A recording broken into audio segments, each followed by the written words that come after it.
स्वागत है आपका हॉन्टेड नाइट्स विद अनिल में। दोस्तों, आपने डायन के बारे में तो सुना ही होगा। आज का ये इंसिडेंट डायन पर बेस्ड है। ये इंसिडेंट ऐसा है जो आपको बहुत बुरी तरह से दहला देगा और आप किसी भी नई जगह पर जाने से पहले लाखों बार सोचेंगे। ये इंसिडेंट है हिमाचल प्रदेश के कुल्लू का, जो 1997 में हुआ था। चंडीगढ़ का एक बिजनेसमैन जो हिमाचल प्रदेश के कुल्लू डिस्ट्रिक्ट में एक लैंड देखने आते हैं, जो लैंड एक पहाड़ी पर होती है। उन्हें वो लोकेशन बहुत अच्छी लगती है। वो वहाँ पर नेचर कैंप बनाना चाहते थे। वो कहते हैं कि इससे अच्छी लोकेशन उन्हें कहीं भी नहीं मिल सकती, तो वो उसे ख़रीद लेते हैं और कैंप बनाने के लिए वहाँ की सफाई करवाते हैं। मतलब जो झाड़ियाँ और पेड़ वगैरह होते हैं उन्हें कटवाते हैं। जो वर्कर ये काम कर रहे होते हैं उन्हें वहाँ ज़मीन पर कुछ गोल घेरा जैसा बना हुआ दिखाई देता है। उसके अंदर हड्डी, मिर्च, राख और खोपड़ी होती है। ये देखकर वो डर जाते हैं और घबराए हुए अपने मालिक के पास जाते हैं और उन्हें बताते हैं। मालिक के साथ वहाँ के एक लोकल गांव का आदमी भी होता है, जो उन्हें लैंड दिखाने के लिए उनके साथ आया हुआ होता है। वो उस जगह पर जैसे ही जाते हैं और देखते हैं तो ये देखकर वो गाँव वाला डर जाता है और उस बिजनेसमैन से कहता है कि सर, आप यहाँ पर कुछ मत बनाओ, यहाँ से इस जगह को छोड़कर चले जाओ, ये जगह ठीक नहीं है। बिजनेसमैन कहता है क्यों, क्या हुआ, ऐसा क्यों बोल रहे हो? वो आदमी बताता है कि ये जो भी सामान यहाँ पर है ये डायन का है। मैंने सुना है कि डायन अपनी उम्र बढ़ाने के लिए लोगों को मारती थी और इसी घेरे में बैठकर सिद्धि करती थी, जिससे उसकी उम्र लंबी हो जाती है और वो हज़ारों सालों तक ज़िंदा रहती है। वो आदमी बताता है कि साहब, मैंने अपने बुजुर्गों से ऐसा सुना था। ये जो सामने पहाड़ी है यहाँ डायन का वास है और ये डायन की पहाड़ियाँ हैं। अगर कोई इनकी जगह आता है तो ये उन्हें छोड़ती नहीं है। इसी वजह से यहाँ आज तक कोई घर नहीं बना, ना कोई यहाँ आता है। मैं भी यहाँ पहली बार ही आया हूँ। ये सुनकर वहाँ खड़ा बिजनेसमैन हंसने लगता है और कहता है, पागल, कौन सी सदी में जी रहे हो तुम? ये डायन वायन कुछ नहीं होती, ये सब कहानियाँ हैं।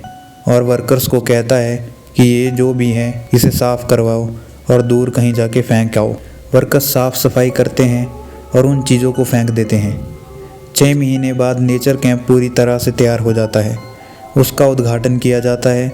बिजनेसमैन अपने भाई की बेटी को वहाँ सबसे पहले रहने के लिए इनवाइट करता है और वो अपने 4 फ्रेंड्स के साथ वहाँ आ जाती है। उनमें 2 लड़कियाँ होती है। एक का नाम जिया होता है, दूसरी का नाम रीना होता है और 3 लड़के होते हैं, अंकुश, राज, साहिल। जो बिजनेसमैन होता है वो उनसे मिलता है और कहता है कि तुम एंजॉय करो, यहाँ जितने दिन रुकना है रुक सकते हो। मुझे अभी अर्जेंट कॉल आई है, मुझे वापस जाना होगा। तुम पूरी तरह से एंजॉय करो। किसी भी चीज़ की ज़रूरत हो तो यहाँ पर केयर टेकर है, उसे बोल देना। और वो वहाँ से चले जाते हैं। यहाँ पर इससे पहले रात को कोई भी नहीं रुका था। जब इस नेचर कैंप का काम चल रहा था, वर्कर्स भी यहाँ से शाम होते ही चले जाते थे। आज पहला दिन था जब लोग यहाँ रुक रहे थे। रात के 7 बज रहे थे, अंधेरा हो चुका था और सब बाहर गार्डन में बेंच पर बैठे हुए थे। तभी अंकुश कहता है, काश हम यहीं पर रह जाएं, क्या वादियाँ हैं। तभी राज भी कहता है, हाँ यार, कितना सुकून है यहाँ पर, इन पहाड़ियों में बसने को मन करता है। उसी टाइम पीछे से किसी लड़की की आवाज़ आती है, तुम्हारी इच्छा पूरी हो जाएगी। सब पीछे मुड़कर देखते हैं। ब्लैक कलर की ड्रेस में एक लड़की खड़ी होती है। वो देखने में इतनी ज़्यादा सुंदर होती है कि उसे देखकर वो लड़के तो लड़के, पर जो 2 लड़कियाँ थी वो भी उसे देखकर कुछ मोहित सी हो जाती है। एक दूसरे की तरफ देखती है। दोनों के मुंह से एक टाइम पर एक ही आवाज़ आती है, इतनी सुंदर। वो उनके पास आती है और कहती है कि आप लोग कह रहे थे कि यहाँ बसने का मन होता है, आपकी इच्छा पूरी हो जाएगी। आप यहाँ थोड़े दिन रुकेंगे तो आपको यहीं रहने का मन हो जाएगा। ये पहाड़ियाँ है ही इतनी खूबसूरत। उतने में उनमें से एक लड़का उसे देखते देखते जैसे उसमें खो सा गया था और कहता है, आपसे खूबसूरत नहीं है ये पहाड़ियाँ। और आसपास देखता है और चुप हो जाता है। वो लड़की उसे देखकर मुस्कुराती है और कुछ नहीं कहती। वो उस लड़की से पूछते हैं कि आप कौन हैं और यहाँ इस टाइम क्या कर रहे हैं, दिन में तो आपको देखा नहीं यहाँ। उस लड़की ने कहा कि मैं यहाँ पास में ही रहती हूँ और यहाँ थोड़ी बहुत सफाई का काम भी करती हूँ। उन्होंने पूछा अभी घर जा रहे हो क्या आप? वो कहती है मैं तो आप लोगों से मिलने आई हूँ, और वो वहाँ बैठ जाती है और बातें करने लगती है। उन दोनों लड़कियों को उसकी बातें कुछ अजीब सी लग रही थी। थोड़ी देर में वो दोनों वहाँ से उठ जाती है और अपने रूम में चली जाती है और कहती है ये जो लड़की है कुछ ज़्यादा ही फ्रैंक नहीं हो रही है, मुझे तो ये कुछ ठीक नहीं लग रही। इस लड़की के बारे में तो हमें चाचू ने बताया ही नहीं।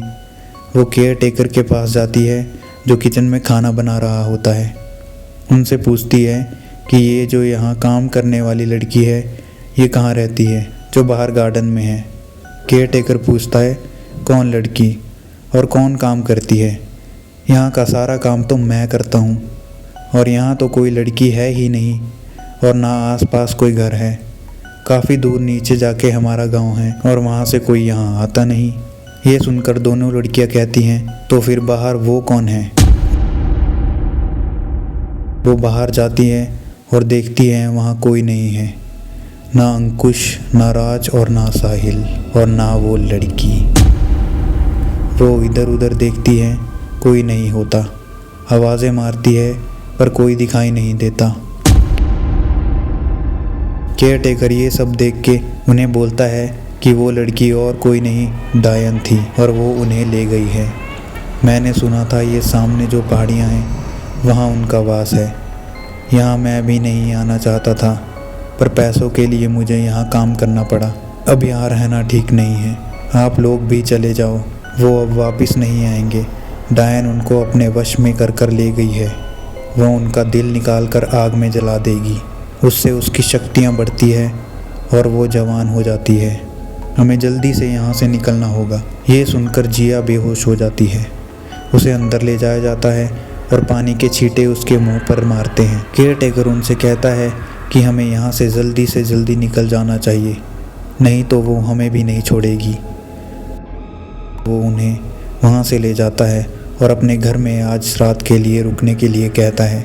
सारे गांव में ये बात फैल जाती है, सब लोग डर जाते हैं। अगले दिन जिया अपने चाचू को ये सब बताती है। उसके चाचू पहले तो यकीन नहीं करते और कहते हैं ऐसा कुछ नहीं होता, मैं पुलिस को कॉल करता हूँ और उन्हें उनके साथ जाकर ढूंढता हूँ। वो वहाँ जाते हैं और तलाश करते हैं। इसके बाद जो वहाँ देखते हैं उसके बाद आपके भी रोंगटे खड़े हो जाएंगे। पुलिस और जिया के चाचू देखते हैं वहाँ पर वही गोल जैसा घेरा बना हुआ है। उसके अंदर हड्डियाँ, खोपड़ी, मिर्च और राख और खून था और उसके साइड में अंकुश, राज, साहिल की लाश थी, जिनकी लाश में से दिल निकला हुआ था। ये सब देखकर वो सब डर जाते हैं। पुलिस तीनों लाशों को उठाकर पोस्टमार्टम के लिए ले जाती है। उसमें ये पता चलता है किसी के हाथों के नाखूनों से उनका दिल निकाला गया हो। ये इंसिडेंट आज भी पुलिस रिकॉर्ड में है और उस दिन के बाद उस पहाड़ी पर जाना तो दूर, देखने से भी लोग सहम जाते हैं। तो दोस्तों, इस इंसिडेंट से हमें ये सीख मिलती है, किसी भी नई जगह पर जाने या उसे खरीदने से पहले उस जगह का इतिहास पूरी तरह से पता कर लें। और अगर आपसे कोई कहे कि ये जगह ठीक नहीं है तो उसके बारे में पहले पूरी जानकारी लें, उसके बाद ही खरीदें, वरना ये आप पर बहुत भारी पड़ सकता है। अगर आपको ऐसे और रियल इंसिडेंट जानने हैं तो इस चैनल को सब्सक्राइब करना मत भूलें।